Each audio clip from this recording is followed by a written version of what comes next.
Good evening. इस question से start करते हैं आज का डिस्कशन। दिस इज समथिंग जिसके जैसा क्वेश्चन आप लोगों ने लास्ट क्लास में भी देखा था। You tried something like this in the previous lecture.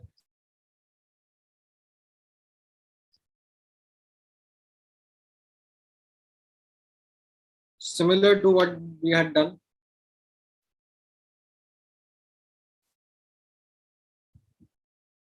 फिर भी एक अटेम्प्ट लो, ट्राई करो।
राइट सॉन्टी, करेक्ट आंसर है आपका।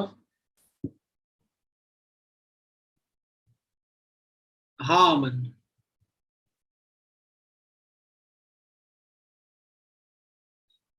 बट क्या तुम लोग देख पा रहे हो? Like are you able to सी?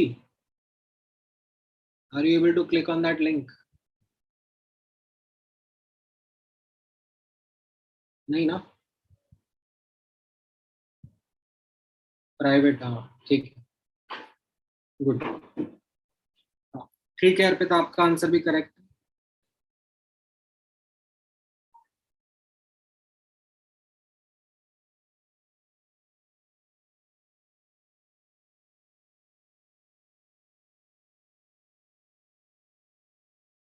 कैसे करेंगे इसको? ये थोड़ा सा हिंट लोगे? हाँ, राइट्स आने का। This is one method in which से A1 ग्राम्स मेटल है और A2 ग्राम्स मेटल ऑक्साइड है। तो by law of conservation of mass A2 minus A1 grams oxygen के साथ में कंबाइन हुआ होगा। अब can I equate equivalents of metal and equivalents of O2? So if I do that, then on the left hand side I can write equivalents of the metal as mass upon equivalent weight, and for oxygen gas I can write it as moles into n factor. इस तरीके से चलेगा?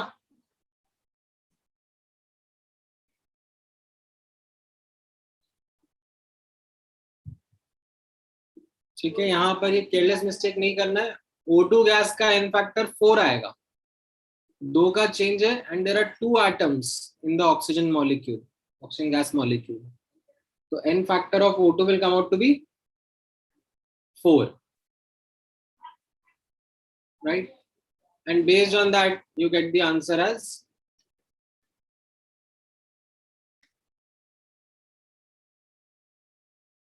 जैसा यहाँ पे हमने निकाला है, एक चल जाने दो, 8a1 upon a2 minus a1।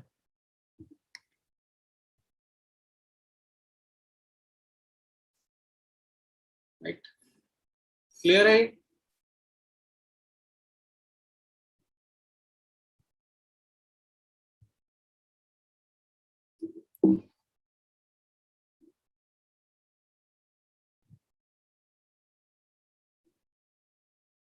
अच्छा, इसी क्वेश्चन को आप और भी मल्टीपल तरीके से कर सकते हो। Has someone tried some other method?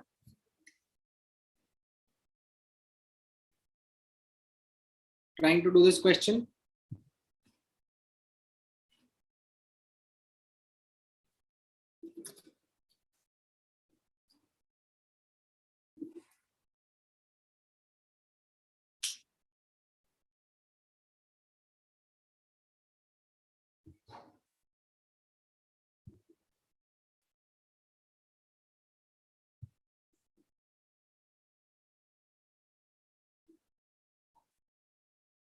आप इसको इक्विवेलेंस कॉन्सेप्ट की तरह मोल कॉन्सेप्ट से भी कर सकते हो, या इक्विवेलेंस कॉन्सेप्ट में भी कुछ और सोच सकते हो।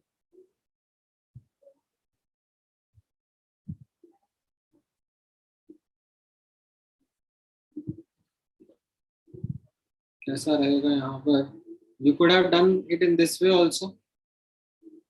Late the atomic weight of metal be m and the valency of the metal be x, right? तो equivalent weight, that is m upon x, ये निकालना है आपको।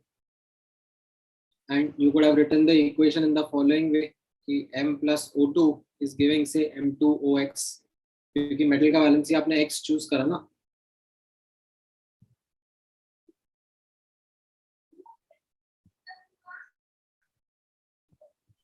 राइट, अब आपको यहाँ पर आप नोटिस करोगे मेटल का n फैक्टर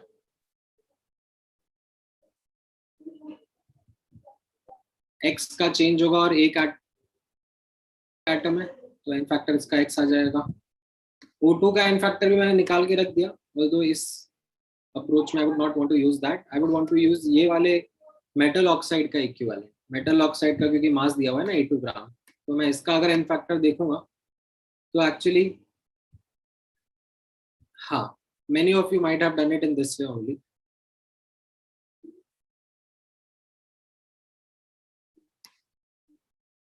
now अब इसमें वैसे तो आप थोड़ा सा कंफ्यूज हो गए, क्योंकि यू विल फाइंड कि सर मेटल का भी इनफैक्ट ऑक्सीडेशन स्टेट चेंज हो रहा है और ऑक्सीजन का भी ऑक्सीडेशन स्टेट चेंज हो रहा है।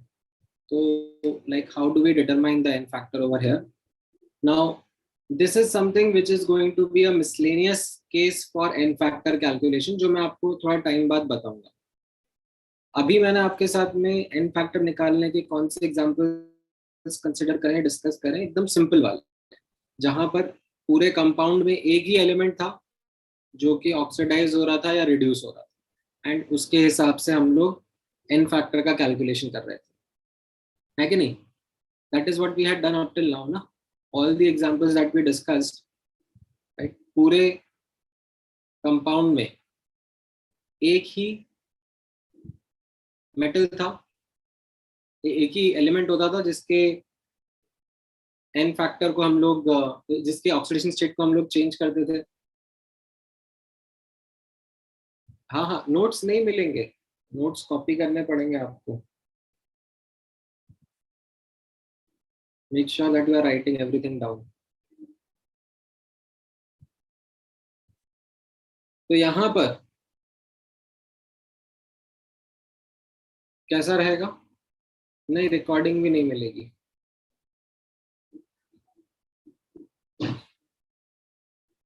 Make sure that you right each and everything down right है।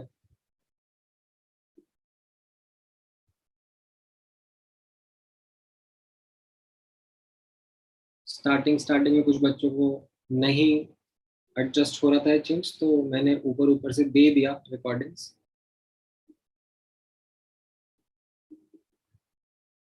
ना यहाँ पर कैसा रहेगा अब आप नोटिस करोगे,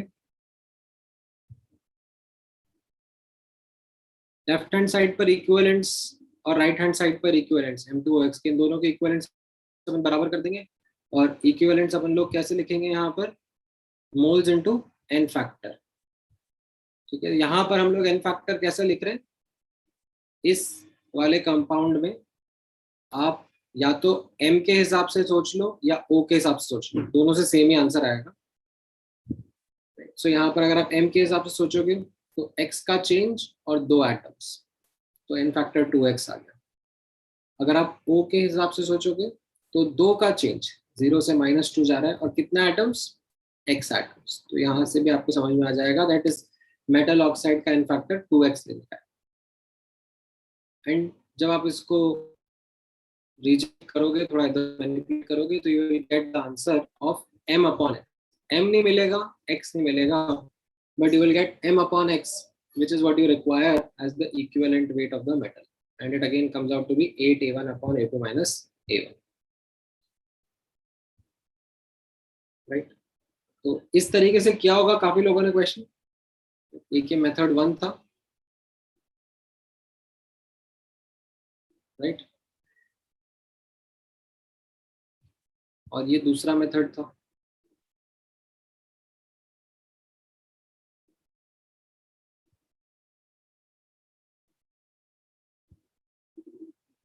तीसरा मेथड, हाँ यश, वो आप मोल कंसेप्ट से भी कर सकते हो, right. So rather than going through equivalence concept, you could have gone through mole concept also। तो उसमें आप कैसे करोगे, how would you do it at mole concept, you will say let the atomic weight of the metal be m and the valency be x, and आप एक balanced equation लिखोगे, right, metal plus O2 will give you M2OX, और फिर आपने balancing कर ली, correct, and now you will establish the relationship between the metal and the metal oxide using the coefficients. So you will write moles upon coefficient equal to moles upon coefficient, right?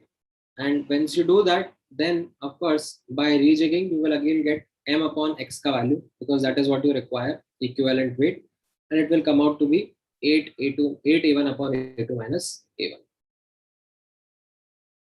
right? ये तीसरा method भी समझ में आया।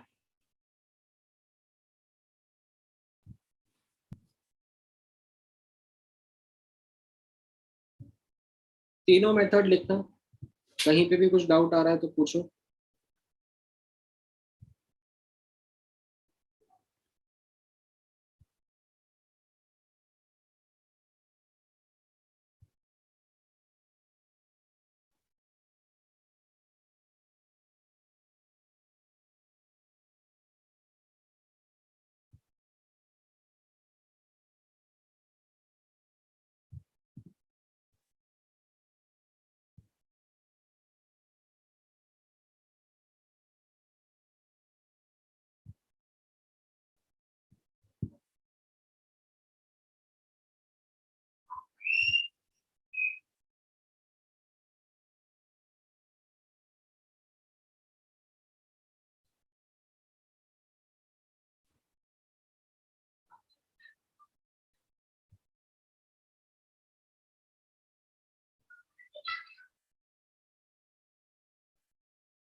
ठीक है, clear है method 1, method 2, method 3, any doubt in anyone?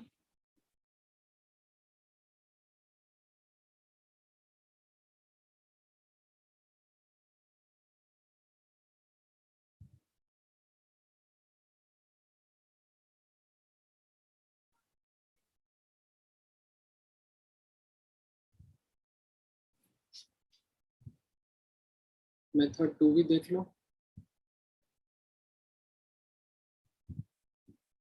ठीक है।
मेथड 2 में हमने इसका मेटल का और मेटल ऑक्साइड दोनों का इक्विवेलेंस इक्वेट करा ना.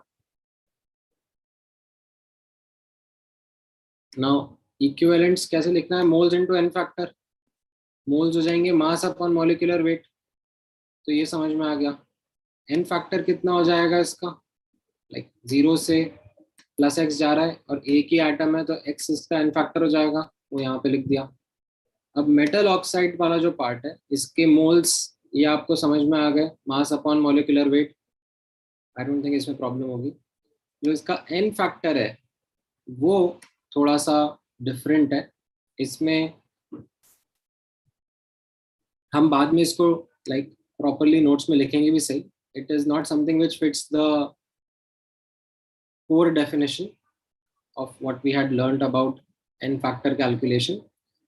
यहाँ पर आपको एन फैक्टर निकालना है तो इसमें मेटल के हिसाब से भी जा सकते हो या ऑक्सीजन के हिसाब से भी जा सकते हो. तो you can choose to write it as net change in oxidation state of metal और net change in oxidation state of oxygen. तो मेटल का अगर लिखोगे तो कैसा दिख रहा है? एक्स का चेंज है और 2 एटम्स है. और ऑक्सीजन का लिखना है तो 2 का चेंज है और एक्स एटम्स है. एनीवेज दोनों से आंसर सेम 2x आता है. वो आपने यहाँ पे यूज करा, सब्स्टिट्यूट करा एंड उससे m/x सॉल्व कर लिया. ठीक है अभी.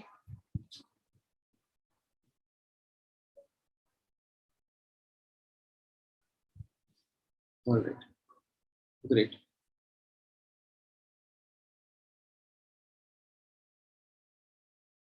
नाउ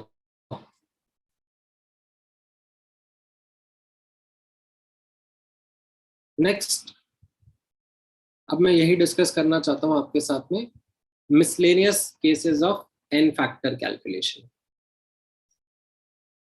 अभी तक जो हमने पढ़ा था that was the simple case जहां पर हम अपनी कोर डेफिनेशन अप्लाई करते थे. जो कैलकुलेशन था वो हम net change in oxidation state per molecule के हिसाब से कर देते थे and it used to work well for us, really well for us. However, now I am going to discuss some more examples or some scenarios जिसमें हमारा n factor का calculation will be different. It will not be as per the way in which we do the n factor calculations. तो वो कैसा कैसा रहेगा यहाँ पे आप नोटिस करना. पहला रहेगा हम लोग देखेंगे एसिड्स एंड बेस के लिए under reacting conditions and under non reacting conditions. Right, इसको मैं 1A बोल रहा हूँ, इसको मैं 1B बोल रहा हूँ. तो मिसलेनियस केस 1 है ये.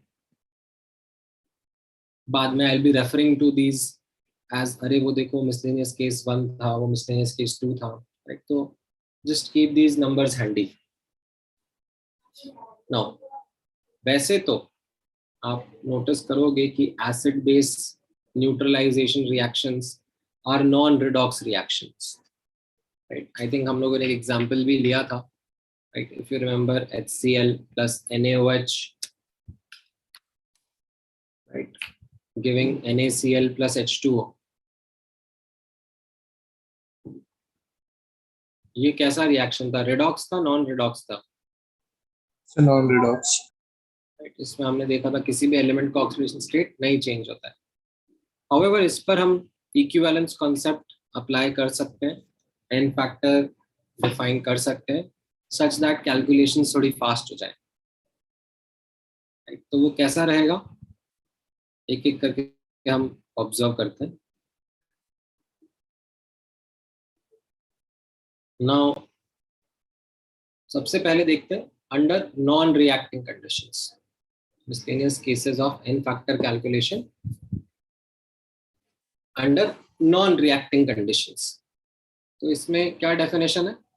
n factor of an acid is the number of H plus it can give per molecule, or you can say n factor of a base is the number of H plus it can accept ठीक है, यहाँ पे notice करना ये word can important है,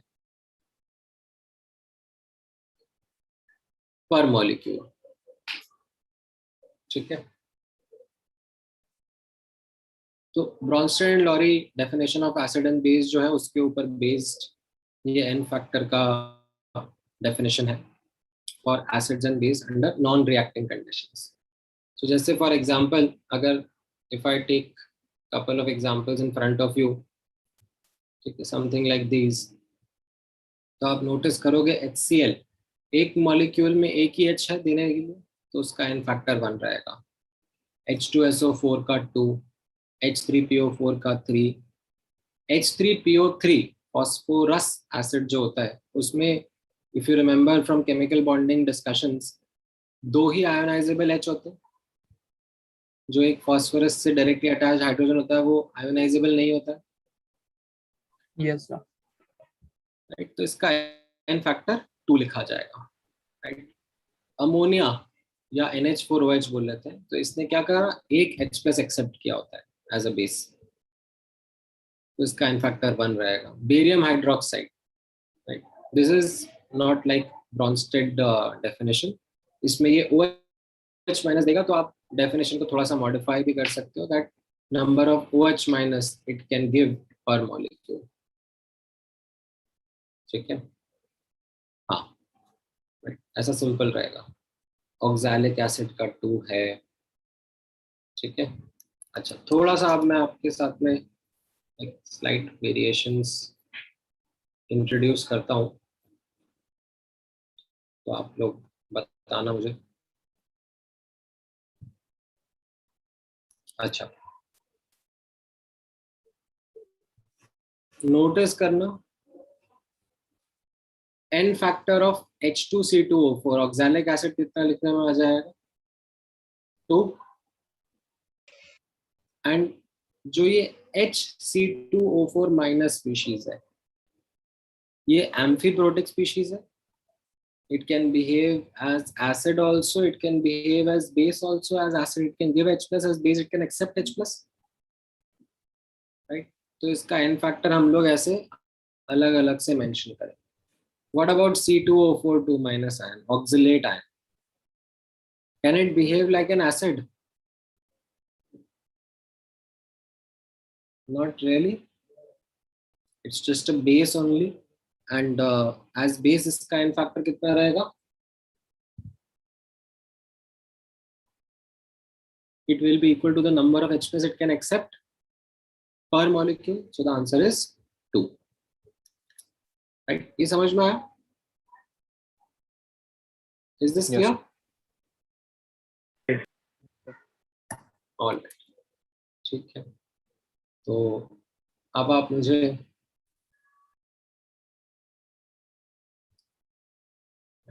answers दो on the same line जैसा हमने सोचा है।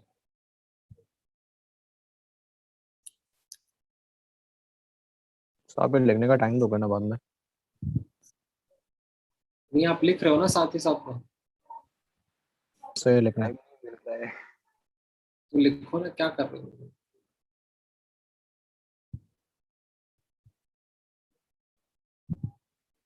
मिसलेनियस फैक्टर फॉर, कहाँ से स्टार्ट करोगे लिखना, यहाँ से?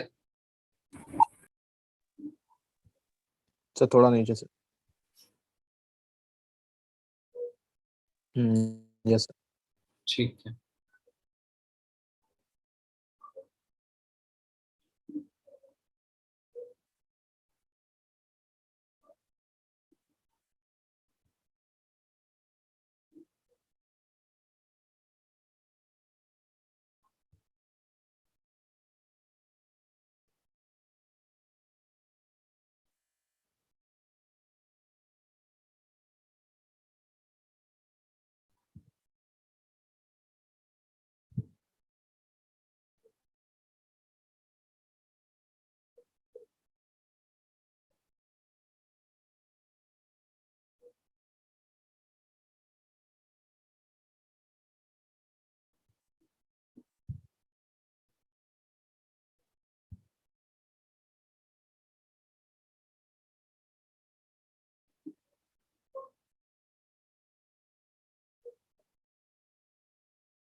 लिखा है वाला इतना part? Yes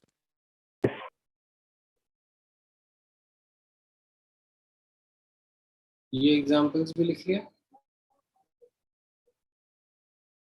no sir please wait. चलो ठीक है, फटाफट लिखो ये एग्जांपल्स को।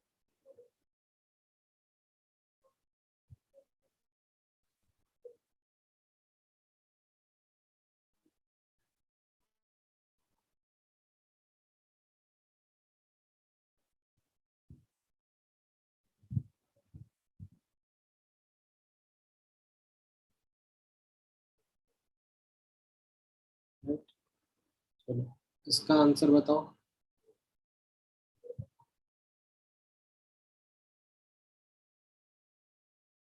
सर ऊपर वाला पार्ट दिखा हुआ है।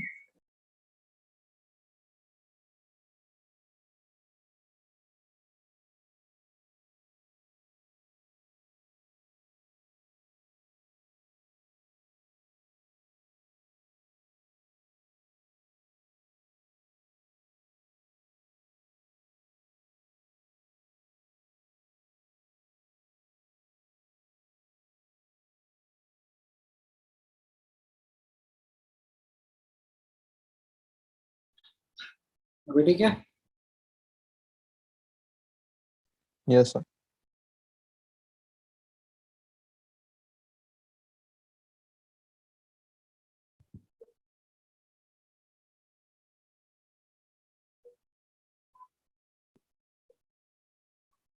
सर हमको नीचे वाले का आंसर्स करने हैं ना? हम्म। Okay sir.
बच्चे क्या क्या आ रहा है answer? H3PO4 as acid. 3.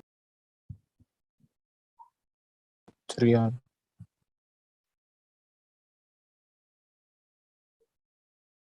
Then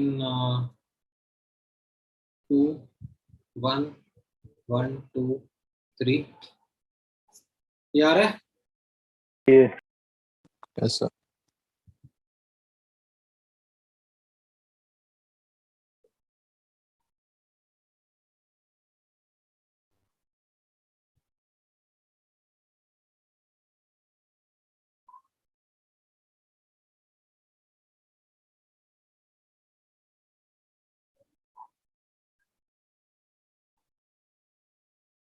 ठीक है।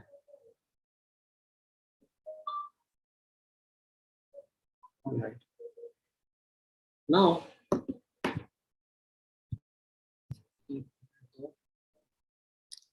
इस क्वेश्चन का आंसर करो। Equivalent weight of H2C2O4 dot 2H2O as acid क्या रहेगा?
Correct. 63 is the right answer. Right. N factor 2 आ रहा है, molecular weight upon 2 कर देना है बस, सिंपल है. अच्छा, इस क्वेश्चन का आंसर दो.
तो अगर न्यूट्रलाइजेशन में ये कंपाउंड यूज हो रहा है, तो एज एसिड इसके पास कितना आयोनाइजेबल एच है?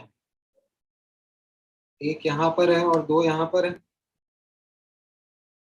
तो ये सी ऑप्शन आपका आंसर हो जाएगा. राइट. अगर मैं इसको एज एसिड लिखना चाहूँ तो now you also realize that it can also accept one H plus. Because of this, it can also act as base. तो इसका इन फैक्टर 1 भी हो सकता है. न्यूट्रलाइजेशन लिखा है, न्यूट्रलाइजेशन तो एसिड या बेस कुछ भी हो सकता है ना. तो हाँ, ठीक है यश, आपका आंसर ए एंड सी दोनों में से कोई सा भी चलेगा. ऑलराइट, क्लियर है सबको? किसी को डाउट है इसमें? के एज बेस है ना, लाइक ये जो के पोटेशियम है, वो तो क्या होगा जब इसको पानी में डालेंगे या रिएक्ट करेंगे तो वो तो आयोनाइज हो जाएगा. तो it will be like HC2O4 minus ion ना, which is a conjugate base.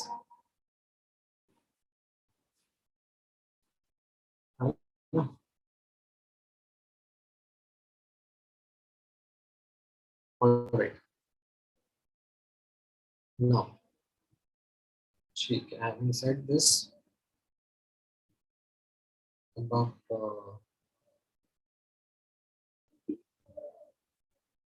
Sir बताओ,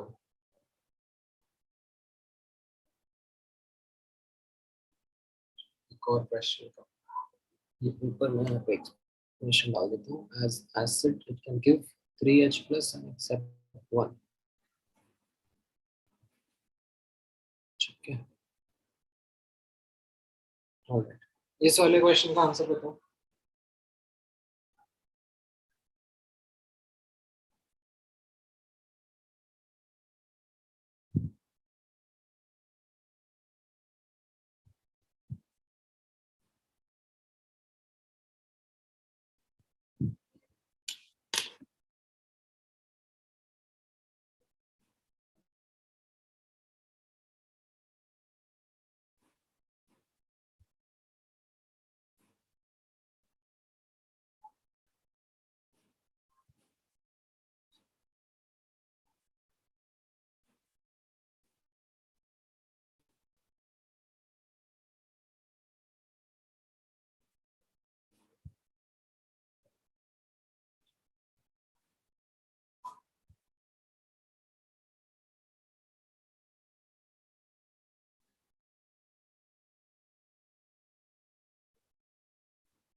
Normality is n factor into molarity. H2SO4 diabrasic acid है तो n factor 2 यूज होगा. Molarity is moles upon volume. तो इससे आपका आंसर आ जाएगा 0.49 grams.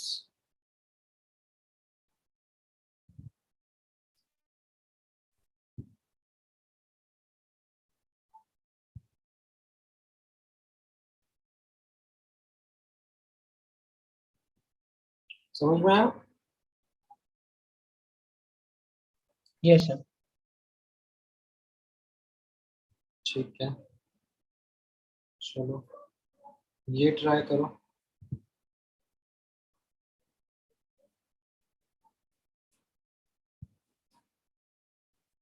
You can refer to all those molarity, normality, सब फॉर्मूला जो लास्ट क्लास में डिस्कस करे थे.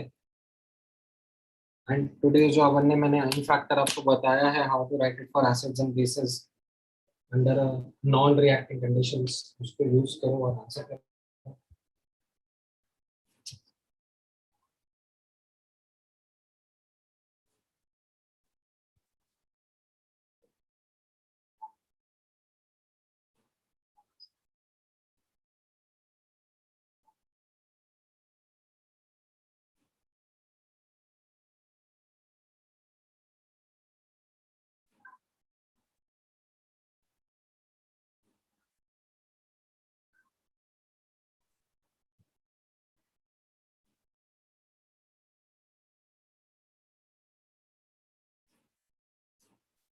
Can you please show the solution of the question?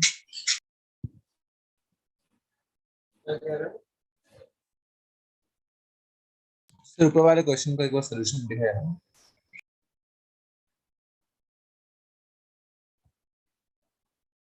ठीक है, वो किसका?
तो क्या आ रहा है ए का?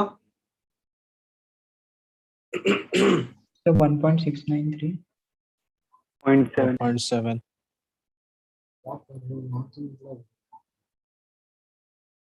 बेसिक कैलकुलेशन भूल गए तुम. आने की इक्विलिब्रियम भले ही तुमने क्लास अटेंड नहीं करी, बट कम से कम इतना तो आना चाहिए. ये तो एनसीईआरटी लेवल के भी नीचे है. मेंस में भी नहीं पूछेंगे ऐसा क्वेश्चन. हमें सीईटी में भी नहीं आएगा इतना इजी क्वेश्चन.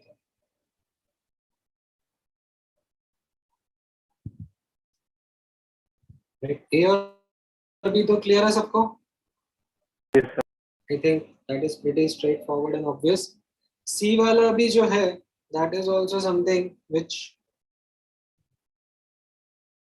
is something जो आपने ionic equilibrium chapter में करा ही है, right? H2SO4 0.2 मोलर दिया हुआ है और दो ionizable H हैं, तो H plus का concentration 2 into 0.2, that is 0.4 molar हो जाएगा, एंड 0.4 मोलर जो है उसका जब आप लॉग लोगे तो वो 0.4 के पास ही आ जाएगा, राइट। फोर्थ वाले का आंसर, हाँ यश आपका ठीक है, फोर्थ वाले का आंसर दो मुझे, क्या रहेगा?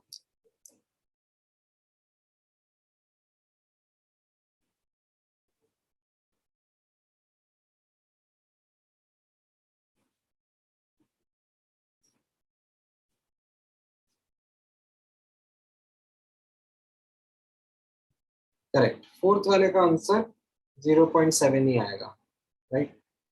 सो डिफरेंट डिफरेंट तरीके से आप सोच सकते हो। यहाँ पर नॉर्मेलिटी 0.2 नॉर्मल दी हुई है, एंड एन फैक्टर आपको पता है 2 है, तो आप ऐसा करो मोलारिटी निकालो, क्योंकि आपको सारा पीएच कैलकुलेशन का आइडिया मोलारिटी से है ना। तो आप मोलारिटी निकाल लोगे, नॉर्मेलिटी अपॉन एन फैक्टर, तो ये 0.1 नॉर्मल आ जाएगा, उससे H प्लस का concentration 0.2 molar, and then you take log to calculate pH comes out to be 0.7, right? Clear है सबको ये? Yes sir. Yes sir. ठीक है। Now ये तो डिस्कशन हो गया अपना about n factor calculations of acids and bases under non-reacting conditions, like they were not reacting with any other species, बस solution है या ऐसे ही उनके बारे में पूछा जा रहा है तो आपने बता दिया। अब अगर नोटिस करना रिएक्टिंग कंडीशंस होगी तो एन फैक्टर का डेफिनेशन किस तरीके से चेंज होगा, एक बार रीड करो और बताओ क्या अंतर समझ में आ रहा है पिछली और इस डेफिनेशन के बीच में।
ऑलराइट, डेफिनेशन रीड करा सबने?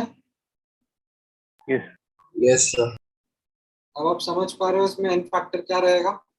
So for example H3PO4 plus NaOH, इसमें as you can see in the reaction H3PO4 का एक ही H है जो कि रिएक्ट करा आउट ऑफ द 3, तो जितने actual number of H react कर रहे बस उतना ही हम लोग एन फैक्टर लेंगे, ठीक है। सो इस केस में H3PO4 का n factor will be 1 only, per molecule एक ही H प्लस रिएक्ट कर। NaOH का पर मॉलिक्यूल एक ही OH माइनस था, तो उसका एन फैक्टर 1 मिला, ठीक है। बेस्ड ऑन दिस जो ये क्वेश्चन लिखा है उसका आंसर निकालो।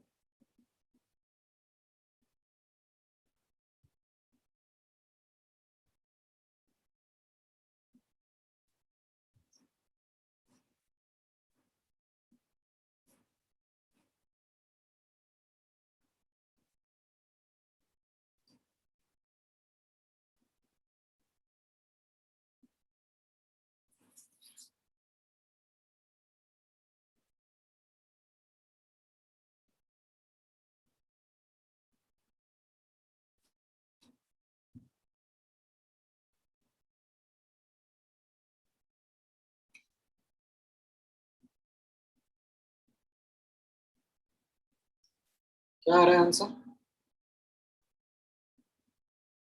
कितना एन फैक्टर आ रहा है H3PO4 का?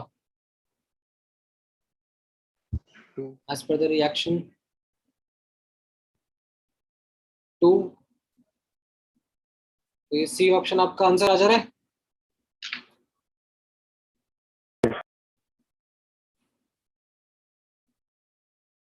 ठीक है। नाउ अब आपने लाइक वैसे तो आयनिक इक्विलिब्रियम में ऐसे एसिड बेस रिएक्शंस करी थी और उसमें एन फैक्टर का कैलकुलेशन वगैरह भी देखा था, सॉरी H प्लस का कॉन्सेंट्रेशन का कैलकुलेशन भी देखा था। आप अब इक्विवेलेंस कॉन्सेप्ट अप्लाई करके उन्हीं क्वेश्चंस को थोड़ा फास्टर भी कर सकते हो। तो इफ यू रिमेम्बर, जैसे ये एक सिनेरियो था strong acid plus strong acid solution का, राइट? तो उसमें in that chapter every data that was given to you was in terms of molarity, ठीक है? Nothing was given to you in terms of normality, because उस time पर हमने normality पढ़ा नहीं था। But now that we have studied the concept of normality, so it is likely that in questions you might get concentration in terms of normality as well, right? How to deal with, either you can fall to the basics like normality को molarity में convert करो and then take the approach that we had in mind, what we studied in ionic equilibrium, or you can remember these formulas। जैसे strong acid plus strong acid था, तो उसमें we used to focus on कितना final H plus रहा, right? So you can simply write it as N1 V1 plus N2 V2 upon V1 plus V2, ठीक है? It takes care of whether acid monoprotic है कि diprotic है कि polyprotic है, doesn't matter, it is all taken care in the normality itself। Had I given just molarity, so you had to then multiply the basicity of that acid as well, जो उसका इन factor होता है वो अभी taken care in normality। अगर ऐसे strong base plus strong base होगा तो उसमें भी OH माइनस आप ऐसे निकाल सकते हो, and ऐसे strong acid plus strong base था तो उसमें like the reaction will happen and the net outcome will either be an acid solution or a base solution depending upon कौन सा excess था। And what you can do is just do a subtraction of N1 V1 and N2 V2, see whichever is greater, accordingly answer H plus रहेगा कि OH minus रहेगा, and divide by the total volume V1 plus V2, you will get their concentration। So this is something to just speeden up।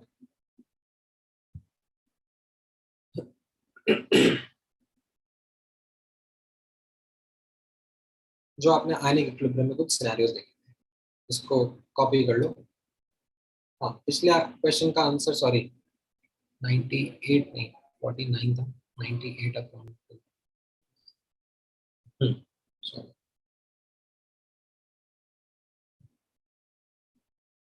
इसको copy कर लो फटाफट।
नहीं ना यश, basicity तो हम लोग डिफाइन करते हैं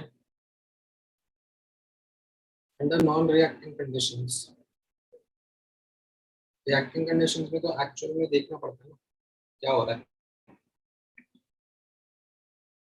that is what we are doing. ठीक है, लिखा सबने? So just a minute. Sir, 1 minute, please. Done, sir.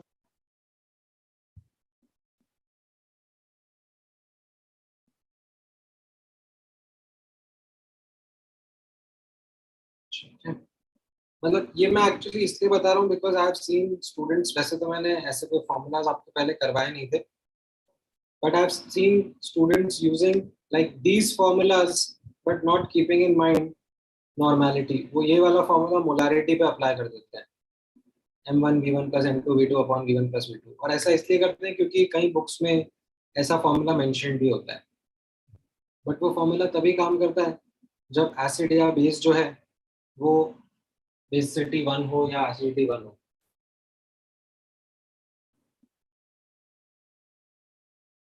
तो जो वो m1v1 plus m2v2 upon v1 plus v2 वाला फॉर्मूला याद कर लेते हैं, that formula is not the correct formula. The correct formula is n1 m1v1 plus n2 m2v2 upon v1 plus v2, or to take care of the n factor or the acidity or basicity of the acids। ठीक है, अभी आगे बढ़े? Yes, sir. चलो ठीक है, तो ये आपका ऐसा एसिड बेस के लिए n फैक्टर कैलकुलेशन रहेगा under reacting as well as non reacting conditions. Now questions और आएंगे आपके सामने, प्रैक्टिस करना, देखना। सेकंड मिसलेनियस सिनेरियो नोटिस करना, second miscellaneous scenario of n factor calculation कैसा होगा? इसमें multiple elements within a molecule all are undergoing oxidation or reduction. That is something which we call as miscellaneous scenario 2. Now एक example के through थोड़ा अच्छे से समझ में आएगा, नोटिस करना। ठीक है, जैसे ये एग्जाम्पल है आपके सामने, इसमें मैंने लिखे हुए हैं सबके oxidation state for your comfort. के MnO4 में मैंगनीज +7 में रहता है। This is ferrous oxalate, iron +2 है, कार्बन +3 है।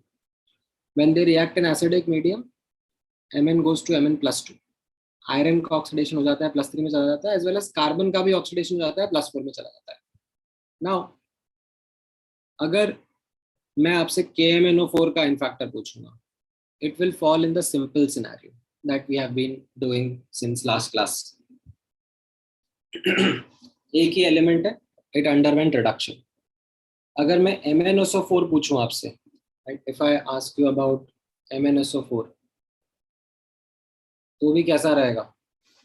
Right, it will be still a simple scenario only, एक ही element. In case of this compound ferric sulphate, इसमें भी एक ही एलिमेंट का चेंज हुआ, CO2 में भी एक ही का चेंज हुआ एलिमेंट का, राइट। एंड आई होप इनके एन फैक्टर्स में किसी को कोई दिक्कत नहीं आ रही है। ये जो कंपाउंड है यहाँ पे आप नोटिस कर रहे हो, ferrous oxalate, this is what belongs to miscellaneous scenario 2. Now the good thing is that in this miscellaneous scenario 2, you don't need to worry about something weird happening, something different happening. It's like the same definition and calculation is applicable how we used to do it for simple cases. What was the calculation? Do you remember? कैसे calculate करते थे हम लोग n factor? It was net change in state per molecule. आप notice करोगे इस molecule iron carbon दोनों ही, दोनों ऑक्सीडाइज हो रहे हैं, तो नेट चेंज कितना आ गया? आयरन लेके आया एक, और एक ही एटम था उसका, कार्बन भी लेके आया एक, बट उसके 2 एटम थे, तो नेट चेंज पर मॉलिक्यूल 3 आ गया। That will be the n factor of this compound FeC2O4। समझ में आया? What is this miscellaneous scenario? चलो कॉपी कर लो।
लिटिल अब कहाँ पे जाओगे?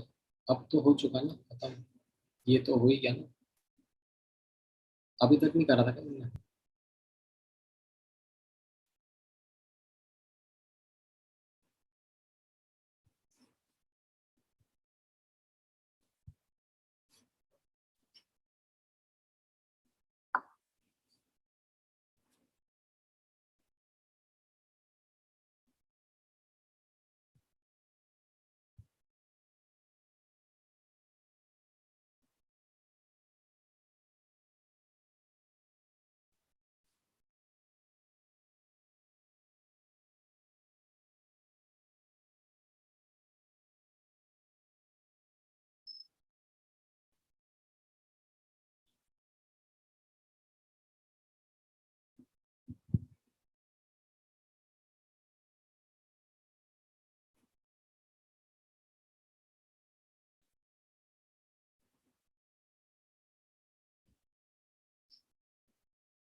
ऑलराइट, क्या आ रहा है आंसर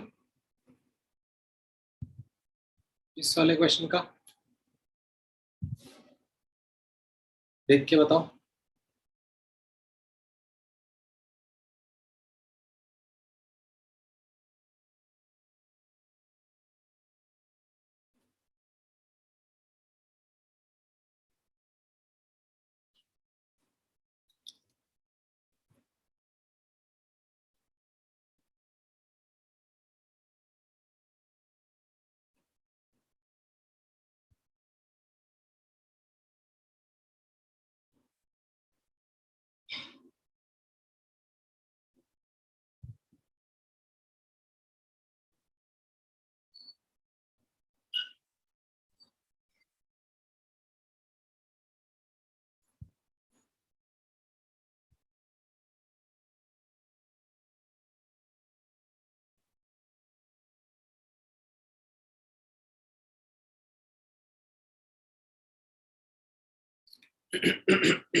राइट, सो इसमें आपका तरीका, approach is pretty simple, straight forward. Like what you will do is first understand कि ऑक्सीडेशन स्टेट्स क्या क्या है. राइट, नाइट्रोजन +5 है, आर्सेनिक सल्फाइड में आर्सेनिक +3 एंड सल्फर -2 होगा, सल्फाइड ऐसे होता है ना. एंड यहाँ से it will go into +5, nitrogen will be +2 and sulfur will be +6. So these are the changes that are happening, right? Now this is all these 4 are simple scenarios only, है ना. ये left वाला और ये आगे के 3, राइट हैंड साइड के 3, ये सब सिंपल सिनेरियोज को बिलोंग करते हैं, सिंपल केस को बिलोंग करते हैं.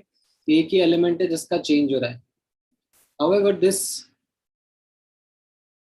AS2S3 arsenic sulfide जिसका एक्चुअली इक्विवेलेंट वेट पूछा है, this belongs to miscellaneous scenario 2. Right. यहाँ पर both arsenic and sulphur are undergoing oxidation. ठीक है. या तो दोनों के दोनों या मल्टीपल एलिमेंट्स जो हैं या तो सबके सब ऑक्सीडाइज होने चाहिए या सबके सब रिड्यूस होने चाहिए. यहाँ पर क्या हो रहा है, दोनों का ऑक्सीडेशन हो रहा है, कोई दिक्कत नहीं है. तो हम लोग मिसलेनियस टू सिनेरियो अप्लाई कर सकते हैं. यहाँ पर आर्सेनिक में चेंज कितना आ रहा है, 2 का, और कितने एटम है, 2 एटम है. सल्फर में -2 से +6 यानी कि 8 का चेंज है. कितना एटम है, 3. तो टोटल 28 का चेंज आ गया. That is the n factor. तो equivalent weight is molecular weight upon n factor. ठीक है. एन फैक्टर नेगेटिव नहीं होता. जो चेंज हम लोग देखते हैं हमेशा, that is mod, magnitude of change.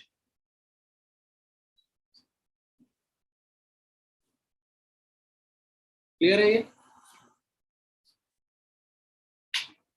Yes. Right. चलो ये वाले क्वेश्चन का आंसर बता दो.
राइट. सेम ही है ऊपर वाला क्वेश्चन और ये. HNO3 belongs to the simple case, whereas this AS2S3 belongs to miscellaneous 2.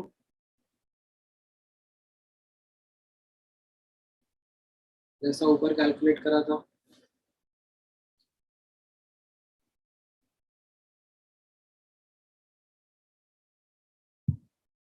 आ रहा है आंसर समझ में? Yes, sir. आ रहा है. तो फिर चलो एक और क्वेश्चन करो इसी में. Try this.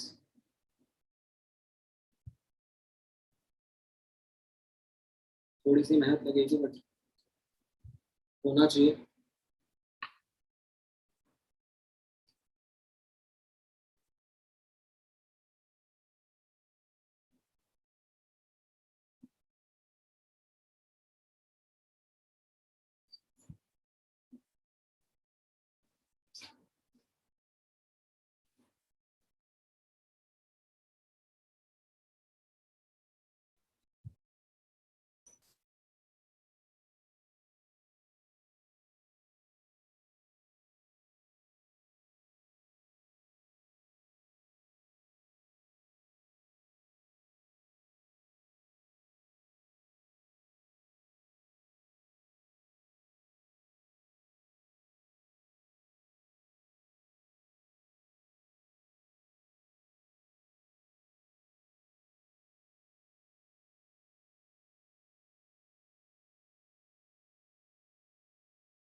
So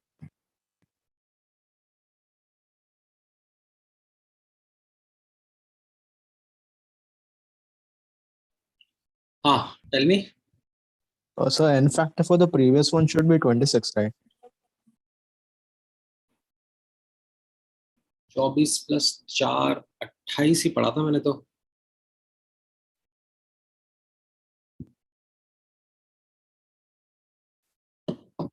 जिस पाठशाला में मैंने गणित पढ़ी थी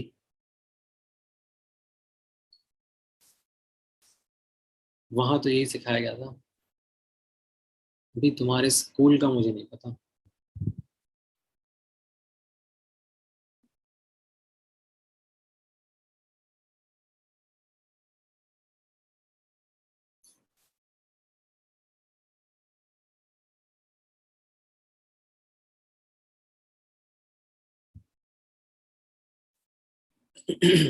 ये थोड़ा सा इसमें हिंट चाहिए नेक्स्ट वाले क्वेश्चन में. Like you have to think about the cation anion. ये जो N3 माइनस है that is like N3 minus azide ion होता है ना ये. चलो मैंने थोड़ा हेल्प कर दिया आप लोगों को. ये अजाइड आयन होता है, ये परमैंगनेट आयन होता है. मतलब ये नॉलेज ना धीरे धीरे एक्सपेक्टेड होगी आप लोगों से. ऐसा नहीं है कि क्वेश्चन में आप एक्सपेक्ट करो कि आपको पता रहे. हाँ, सॉल्टी पूर्णा, आप दोनों का आंसर करेक्ट है. ठीक है.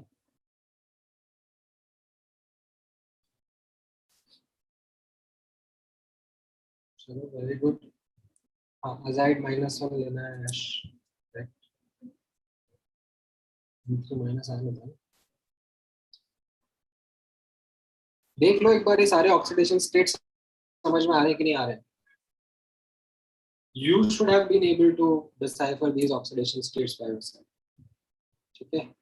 एंड इसमें मुझे सारे स्पीशीज के एन फैक्टर निकाल के बताओ, not just lead azide but और भी बाकी सारे जो स्पीशीज है सबका एन फैक्टर निकालो क्या क्या होगा.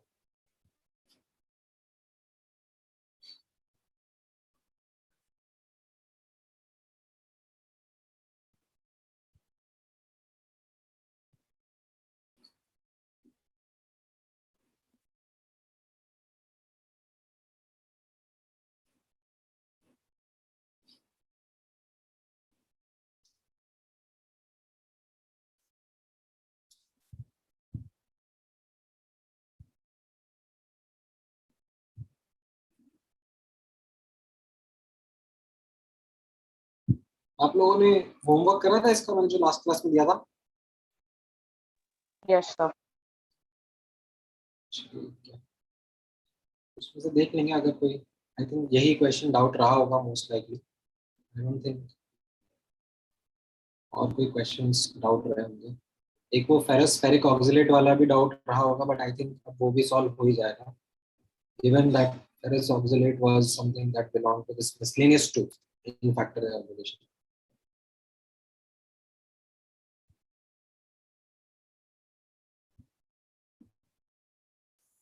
ठीक है, इसमें आ रहा है समझ में आप लोगों को.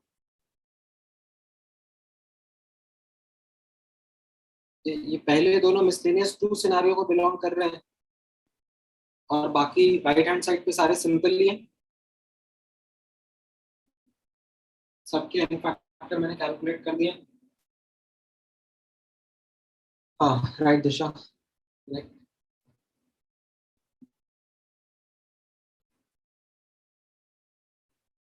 बाकी लोगों को भी समझ में आ रहा है.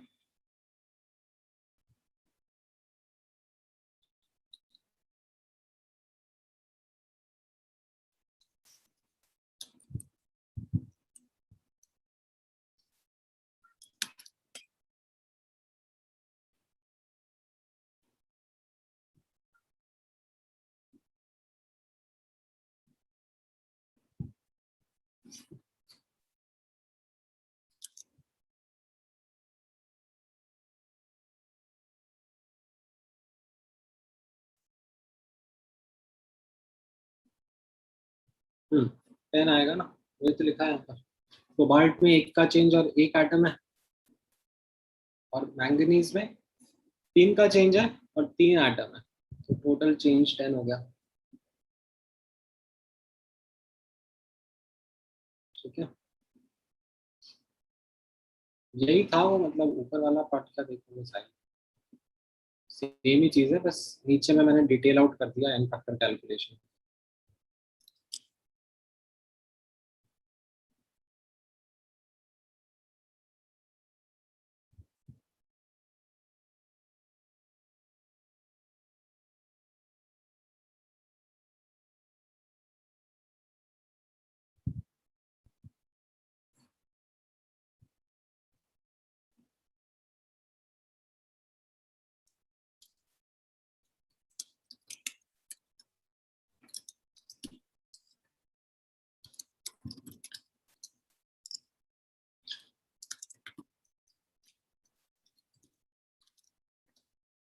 क्लियर है?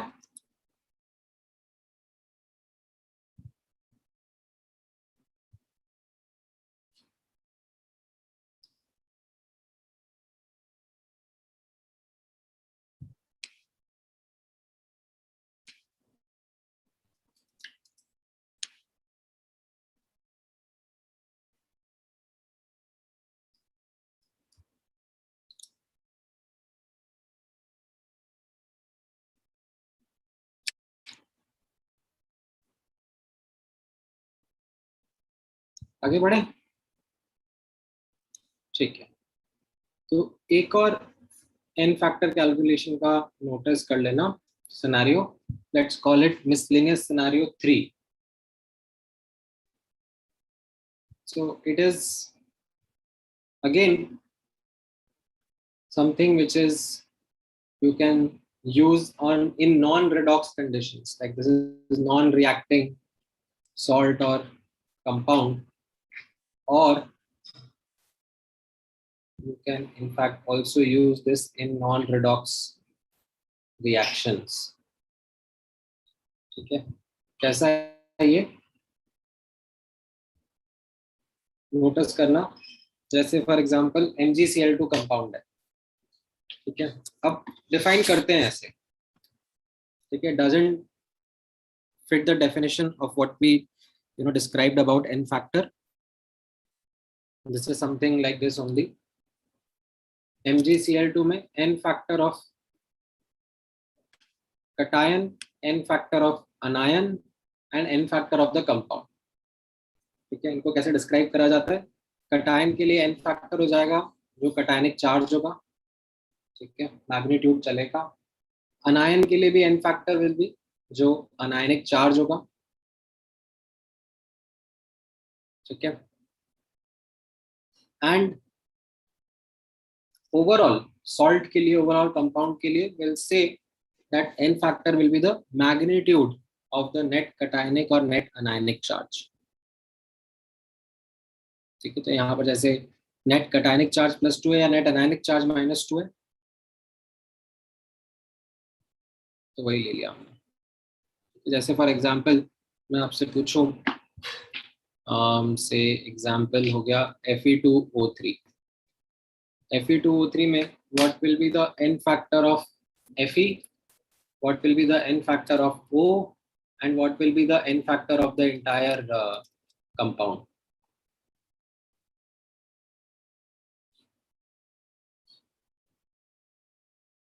ये बता दो मुझे फटाफट। तो नेट कैसे लिखा है एक बार बता दो ना। बस नेट चार्ज, कटायनिक या फिर नेट अनायनिक। जैसे MgCl2 है तो उसमें नेट कटायनिक चार्ज कितना हो गया +2, या नेट अनायनिक चार्ज कितना हो गया -2। जो मैग्नीट्यूड है बस वो लेने का एंड आंसर आ जाएगा। अभी इस एग्जांपल से और क्लियर हो जाएगा आपको Fe2O3 वाले से। क्या आ रहा है इसमें आयरन का?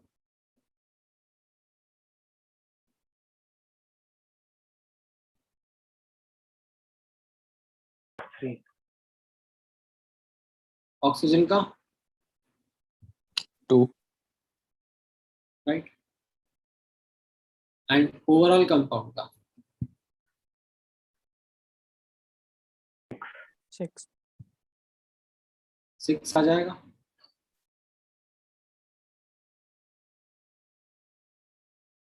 काफी सिंपल है।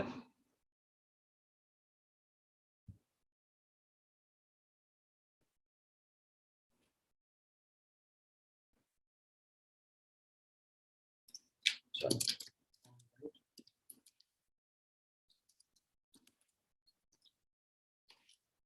नाउ अब नेक्स्ट आप नोटिस करना 6 कैसे आया, नेट चार्ज, नेट कटायनिक या नेट अनायनिक चार्ज। तो आयरन के 2 एटम है ना +3 के, तो नेट कटायनिक तो +6 हो गया, या फिर अगर मैं ऑक्सीजन की बात करूं तो नेट अनायनिक चार्ज क्या रहेगा यहाँ पर, -2 और 3 एटम है ना ऑक्सीजन के। ठीक है, तो इस तरीके से ये कंप्यूट करा जाता है। अच्छा, इसके जस्ट राइट हैंड साइड में भी ऑब्जर्व करना, इन द सेंस दैट यहाँ पर अगर आप नोटिस करोगे इक्विवेलेंट वेट भी लिखा हुआ है। इक्विवेलेंट वेट क्या हो जाता है,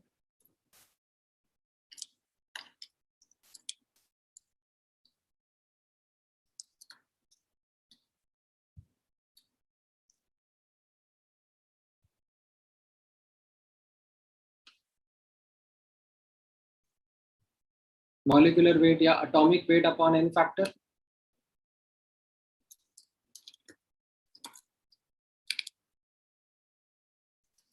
है कि नहीं, तो बस वही यहाँ पे लिखा हुआ है।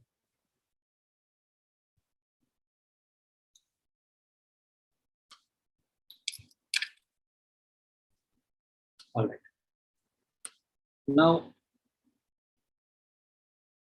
जैसे यहाँ पर equivalent weight of iron in Fe2O3 पूछा है, लाइक दैट सेम थिंग जो ऊपर था। तो आयरन का 56 होता है divided by 3, you get that as the answer. ठीक है, ये वाला क्वेश्चन, अच्छा चलो उसका आंसर रब कर लेते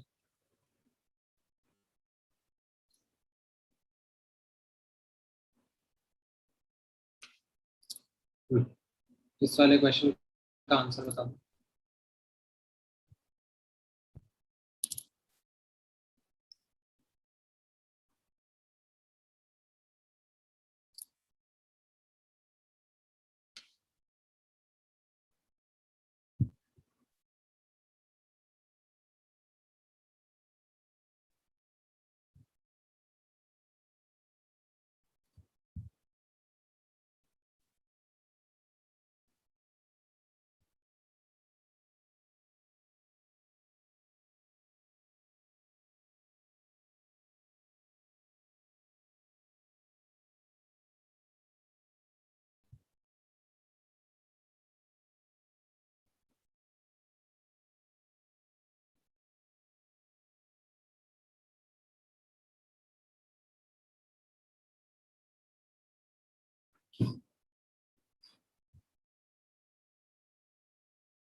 right Sarthak, right Sarthak, right Yash, D option answer आ जाएगा।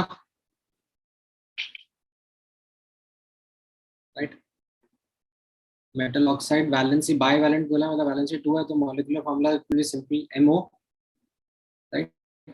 तो 12 इज इक्वल टू M/2, तो जो M का वैल्यू है 24 आ जाएगा, और मॉलिक्यूलर वेट ऑफ ऑक्साइड जो है वो 24 + 16 दैट इज 40 आ जाएगा। ठीक है, इस तरीके से भी किसी क्वेश्चन में कई बार ऐसे एन फैक्टर का भी यूज आ जाता है। ठीक है, और भी 2-3 n फैक्टर के सिनेरियोज हैं वो हम लोग डिस्कस करेंगे, मिसलेनियस सिनेरियोज, फिर उसके बाद रिडॉक्स टाइट्रेशंस। हाँ, आज के लिए इतना काफी है।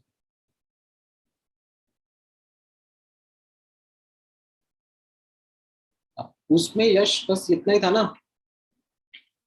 काइनेटिक्स में जो मैंने n फैक्टर का डिस्कशन किया था। हाँ हाँ, लीव कर सकते हो, कोई दिक्कत नहीं है। काइनेटिक्स में n फैक्टर का जो मैंने डिस्कशन किया था, कब किया था, लॉन्ग बैक, तो उसमें कैसा होता था, इफ यू रिमेम्बर,